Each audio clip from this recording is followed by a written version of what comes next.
ఆకాశవాణి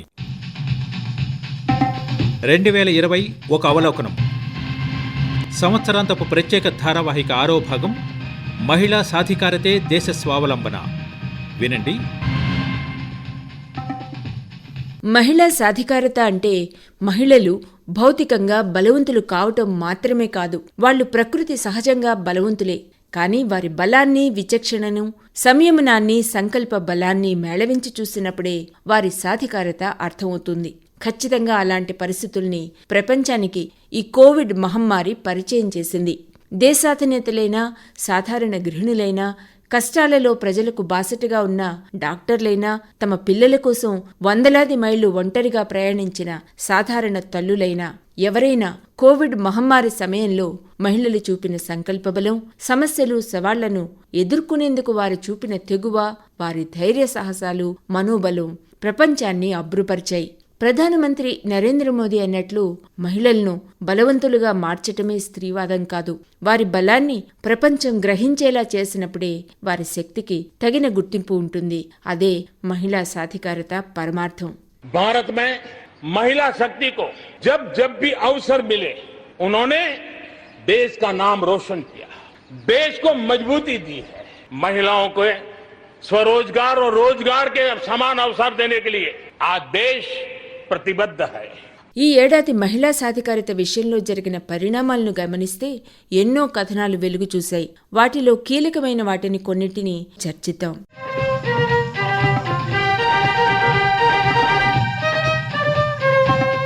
ఈ ఏడాది కోవిడ్ ప్రభావంతో కార్యకలాపాలు ఎక్కడికక్కడ స్తంభించిపోయినా కోవిడ్ నియంత్రణలో మహిళలు ఇంటా బయట కీలక పాత్రను పోషించారు. దేశం యావత్తు కోవిడ్-19 లాక్డౌన్తో ఉక్కిరిబిక్కిరవుతున్న సమయంలో మహిళలే ఆధిపత్యం వహిస్తున్న ఆరోగ్య కార్యకర్తలు, మహిళా వైద్యులు, శాస్త్రవేత్తలు కుటుంబ బాధ్యతల్ని పక్కనపెట్టి కోవిడ్పై పోరాటంలో ముందడుగు వేశారు. కోవిడ్ పరిస్థితుల్ని ఆకలింపచేసుకుని మాస్కులు, శానిటైజర్లు వంటి వాటిని దేశానికి అందించారు అనటంలో అతిశయం లేదు. ఈ ఏడాది ప్రారంభం నుంచి మహిళా సాధికారతను ప్రభావితం చేసే పలు పరిణామాలు జరిగాయి. మహిళలపై అత్యాచారాల విషయంలో దర్యాప్తులు గతంతో పోలిస్తే వేగవంతమయ్యాయి. అత్యాచారాల నివారణకి పోలీసు యంత్రాంగం కూడా పలు కొత్త చర్యల్ని చేపట్టింది. ఇంకా మహిళలపై నేరాలకు సంబంధించి కన్విక్షన్ రేటు కూడా పెరిగిందని చెప్పుకోవచ్చు.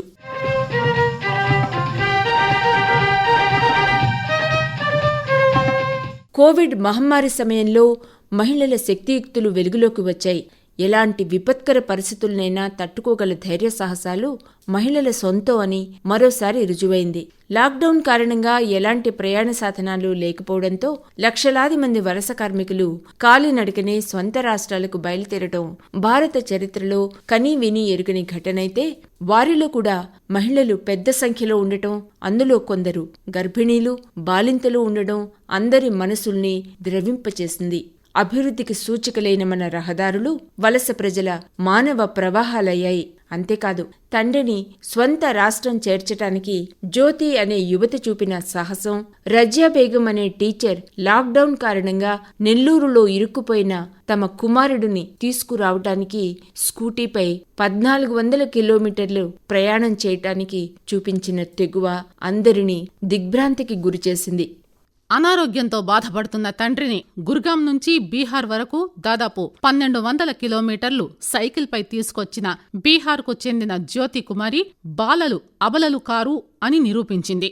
లాక్డౌన్ కారణంగా పని లేకపోవడంతో తమ కుటుంబం ఆకలి చావుల నుంచి తప్పించుకోవడానికి 500 రూపాయలకు సెకండ్ హ్యాండ్ సైకిల్ కొని తండ్రిని తీసుకుని రోజుకు 50 నుంచి 60 కిలోమీటర్లు ప్రయాణం చేసి చివరికి తన సొంత ఊరికి చేరుకుంది. వెలుగులోకి వచ్చిన ఈ సంఘటన కోవిడ్ సమయంలో మహిళల్లోని శక్తియుక్తులకు ప్రామాణికంగా నిలిచింది.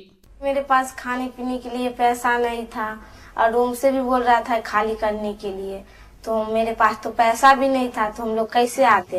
तो फिर वहाँ पे मतलब मेरे पास 1000 रुपया था, उससे हम साइकिल 500 का खरीदे और 500 रुपया उधारी उसके पास रख गया और वो 500 रुपया लेके हम घर तक आए. लेकिन ये पता गरीबी देख के हम चले आए. మహిళలపై జరిగే అత్యాచార ఘటనల్ని అదుపు చేసేందుకు ఈ ఏడాది పోలీసు వ్యవస్థలు పలు చర్యలు చేపట్టాయి. ఇంకా మహిళలపై జరిగిన నేరాల విషయంలో కన్విక్షన్ వేగంగా వెలువడిన ఘటనలు కొంత ఊరట ఇచ్చాయి. హైదరాబాద్ సమీపంలో ఒంటరిగా ఇంటికి బయలుదేరిన వెటర్నరీ వైద్యురాలి కిడ్నాప్, అత్యాచారం, హత్య ఘటన గత ఏడాది చివరిలో జరిగిన కీలక పరిణామాలు మరికొన్ని ఈ ఏడాది ఆరంభంలో జరిగాయి. నిందితుల ఎన్కౌంటర్, తదనంతర పరిణామాలు సమాజం ముందు పలు ప్రశ్నల్ని లేవనెత్తాయి.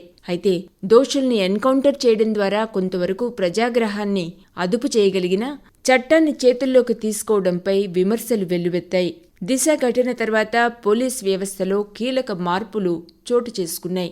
దిశ సంఘటన తరువాత ఈ ఏడాది పోలీస్ వ్యవస్థలో కీలక మార్పులు చోటు చేసుకున్నాయి. పెట్రోలింగ్లో 900 స్కూటర్ల ఏర్పాటుతో ప్రతి పోలీస్ స్టేషన్లో దిశ విమెన్ హెల్ప్ డెస్క్ ఏర్పాటు చేశారు. అంతేకాదు ఆన్లైన్ ఫిర్యాదులపై వేగంగా చర్య తీసుకునేలాగా మార్పులు తీసుకొచ్చారు. బాలబాలికలు, మహిళల భద్రతపై తక్షణం స్పందించేలాగా ఈ సంస్కరణలు తీసుకొచ్చారు.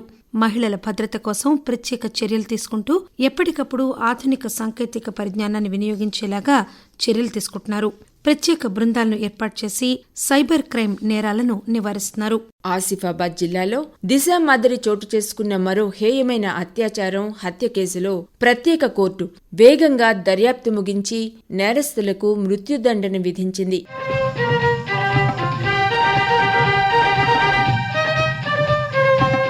విపత్కర పరిస్థితుల్లోనూ పలువురు మహిళలు విజేతలుగా నిలిచారు.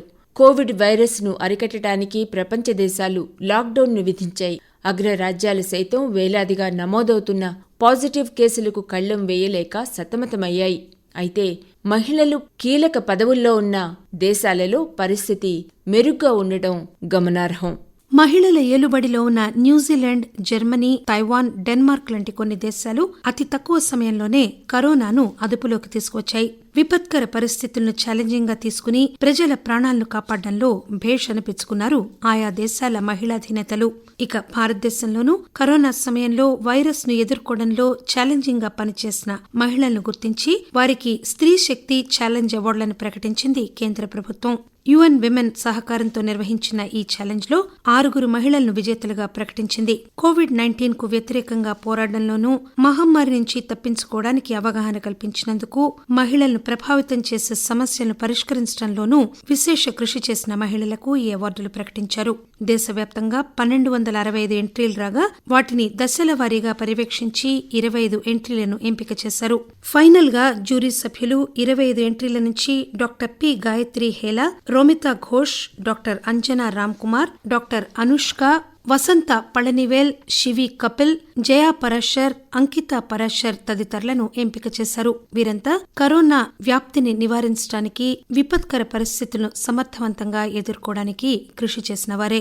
కోవిడ్ సమయంలో మహిళలు ఎదుర్కొన్న కష్టనష్టాలు ఒక ఎత్తైతే, మరోవైపు గృహహింస గణనీయంగా పెరిగింది. ఈ సమయంలో దాదాపు 30% గృహహింస ఘటనలు పెరిగినట్లు ఒక నివేదిక పేర్కొంది. దీన్ని నివారించడానికి, మహిళలకు అండగా నిలవడానికి ఎన్నో సంస్థలు ముందుకొచ్చాయి. పోలీసు యంత్రాంగం కూడా ప్రత్యేకంగా కౌన్సిలింగ్ ద్వారా సమస్యల పరిష్కారానికి చర్యలు తీసుకుంది. తెలంగాణ లాంటి రాష్ట్రాల్లో భరోసా, షీ టీమ్స్ లాంటి వ్యవస్థల ద్వారా సేవల్ని మరింతగా అందుబాటులోకి తీసుకువచ్చారు.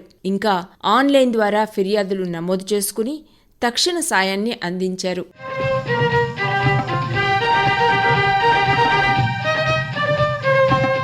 మహిళ విద్యావంతురాలైతే ఆ కుటుంబానికి విజ్ఞాన కాంతులు ప్రసరిస్తాయి అని పెద్దలు అనేవారు.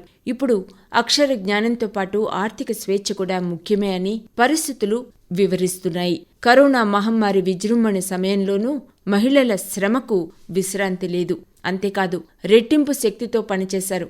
అయితే కరోనా నేపథ్యంలో వచ్చిన మార్కెట్ అవకాశాల్ని మహిళలు అందిపుచ్చుకున్నారు. మాస్కుల తయారీ నుంచి పీపీఐ కిట్స్ తయారీ, శానిటైజర్ల తయారీ వంటి అనేక కొత్త అవసరాలను తీర్చారు. కేంద్ర ప్రభుత్వం ప్రారంభించిన జన్ ధన్ యోజనలో దాదాపు 22 కోట్ల మంది మహిళలు ముద్రా స్కీమ్ ద్వారా రుణ సౌకర్యాలు అందుకున్నారు. వారంతా స్వశక్తితో ఉపాధి అవకాశాలను మెరుగుపరుచుకున్నారు. జీవనోపాధితో పాటు ఆరోగ్య రక్షణలో, పర్యావరణ పరిరక్షణలో ప్రధాన భూమిక పోషించారు. స్వయం ఉపాధి అవకాశాలను మెరుగుపరుచుకుంటూ కుటుంబ బాధ్యతను పంచుకున్నారు. ఆర్థికంగా చతికిలపడిన కుటుంబ సభ్యులను కాపాడుకున్నారు.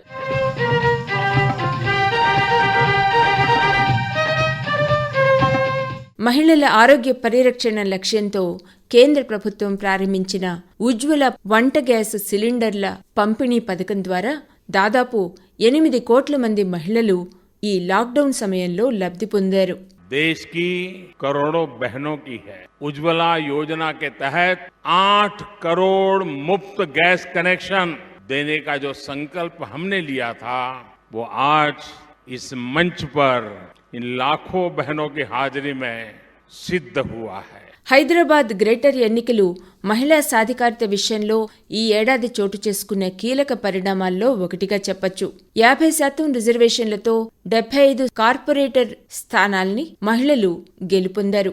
అంతేకాదు, మేయర్ పదవిని మహిళలకే రిజర్వ్ చేయడంతో ఒక మహిళే బల్దియా బాదుషా కాబోతున్నారు. గతంలోనూ 1965లో సరోజినీ పుల్లారెడ్డి, అంతకు ముందు 1962లో రాణి కుముదిని హైదరాబాద్ మేయర్గా బాధ్యతలు నిర్వహించారు. ఈ ఏడాది మహిళా సాధికారతకు సంబంధించిన ప్రధాన పరిణామాలను పాత్రికేయులు శ్రీమతి యశోద ఇలా విశ్లేషిస్తున్నారు. మహిళలు అన్ని విధాల దేశ అధ్యక్ష పదవి నుంచి ఒక సామాన్య గృహిణి వరకు ప్రతి మహిళ తన వంతు కృషిని ఈ మహమ్మారిని ఎదుర్కోవడంలో చూపించారు. మనం ఉదాహరణగా చూసుకుంటే ప్రపంచంలోని మహిళా ఏలుబడిలో ఉన్న దేశాలైన న్యూజిలాండ్, జర్మనీ, ఫిన్లాండ్, డెన్మార్క్ ఇలాంటి దేశాలలో మహిళలు చాలా చాకచక్యంగా ఎంతో ముందు చూపుతో ఈ వైరస్ ని నిరోధించడానికి, వ్యాప్తిని నివారించడానికి చాలా కృషి చేశారు. ఇదే కాలంలో గృహహింస కేసులు కూడా 34% పెరిగాయి. పనిచేస్తున్న మహిళలపైన వేధింపులను కూడా వాళ్ళు ఎదుర్కోవడంలో ఈ విపత్కర పరిస్థితి వాళ్ళకు ఒక ఛాలెంజింగ్ గా నిలిచింది అని మనం చెప్పుకోవచ్చు. మనం ఏదైతే ఫ్రంట్ వారియర్స్ గా డాక్టర్స్ ని, పోలీసులని, పారిశుద్ధ్య కార్మికులని, జర్నలిస్టులని చెప్తున్నామో వీరందరికంటే కూడా ముందు నిలబడుతున్నది మహిళలు మాత్రమే. ఒక డాక్టర్ అయిన మహిళ ఇంటి విషయాలన్నీ చూసుకుంటూ చంటి పిల్లలను కూడా వదిలేసి హాస్పిటల్లో రోగులకు సేవలు అందించిన సంఘటనలు మనం ఎన్నో చూసాము. ఇప్పుడు ఈ కోవిడ్ అనేది ప్రపంచానికి ఒక సవాల్ విసిరింది. కానీ మహిళల శక్తియుక్తులను చాటుకోవడానికి ఒక అవకాశంగా ప్రతి మహిళ దీన్ని యూటిలైజ్ చేసుకున్నారు. మహిళలు మాస్కుల తయారీలోనూ, పీపీ కిట్ల తయారీలోనూ వాళ్ళకున్న వనరులను వాళ్ళు సద్వినియోగం చేసుకుంటూ కుటుంబానికి బాసటగా నిలబడ్డారు. ఇక కరోనా గురించి మనం ఎంత చెప్పుకున్నా అది 2020లోనే కాదు 21లోకి కూడా కొనసాగుతున్న క్రమం మనకు కనిపిస్తుంది. 2019 చివరిలో జరిగిన సంఘటన, సభ్య సమాజం మర్చిపోలేని ఘటన దిశ సంఘటన. ఇంచుమించు ఆ సంఘటన జరిగిన తర్వాత వాళ్ళు పోలీస్ ఫోర్స్ను పెంచడము, ప్రతి చోట పెట్రోలింగ్ పెంచడము, బయటికి వెళ్లే ఆడపిల్లల్లో అవగాహన పెంచడము, వాళ్ళ కోసం సపరేట్ గా యాప్లను తయారు చేయడము, ఇలాంటివన్నీ కూడా చేశారు. ఇక హైదరాబాద్ గ్రేటర్ ఎన్నికల విషయానికి వస్తే చట్టసభలో 33% రిజర్వేషన్లు ఇవ్వడానికే వెనకడుగు వేస్తున్న సమయంలో స్థానిక సంస్థల్లో 50% రిజర్వేషన్లు ఇచ్చారు. అంటే ఇది వాళ్ళు ఇవ్వడం కంటే మహిళలు ముందుకు వస్తున్నారు అని చెప్పొచ్చు. గ్రేటర్ హైదరాబాద్ లో ఉన్న 150 స్థానాలలో 75 స్థానాలకు మహిళలే పోటీ పడ్డారు. ఇదొక శుభారంభంగా మనం చెప్పుకోవచ్చు. రాజకీయాల్లోనే కాదు, నిర్ణయాధికారంలోనూ కూడా మహిళలు ఉంటే సమాజానికి మంచి జరుగుతుంది, సమాజంలోని అన్ని వర్గాల ప్రజలకు అందాల్సిన ఫలాలు అందుతాయి అనేది మనం చెప్పుకోవచ్చు. మేయర్ స్థానాన్ని కూడా మహిళలకే కేటాయించారు ఈసారి. హైదరాబాద్ మేయర్ గా రాబోయే మహిళ ఎవరు అనేది మనం ఇంకొద్ది రోజులు వేచి చూడాల్సిందే. విపత్కర పరిస్థితుల్లోనూ మహిళల శక్తియుక్తులను ఈ ఏడాది మనకు పరిచయం చేసింది. రేపటి మన 2020 ఒక అవలోకనం ధారావాహికలో సాంస్కృతిక రంగ పరిణామాలను సమీక్షించుకుందాం. అంతవరకు సెలవు, నమస్కారం. ఇంతవరకు మీరు 2020 ఒక అవలోకనం సంవత్సరాంతపు ప్రత్యేక ధారావాహిక 6వ భాగం మహిళా సాధికారతే దేశ స్వావలంబన విన్నారు.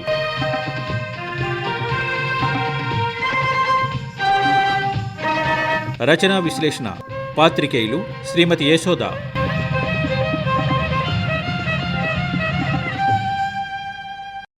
ఈ కార్యక్రమం ఆకాశవాణి హైదరాబాద్ కేంద్రం ప్రాంతీయ వార్తా విభాగం సమర్పణ.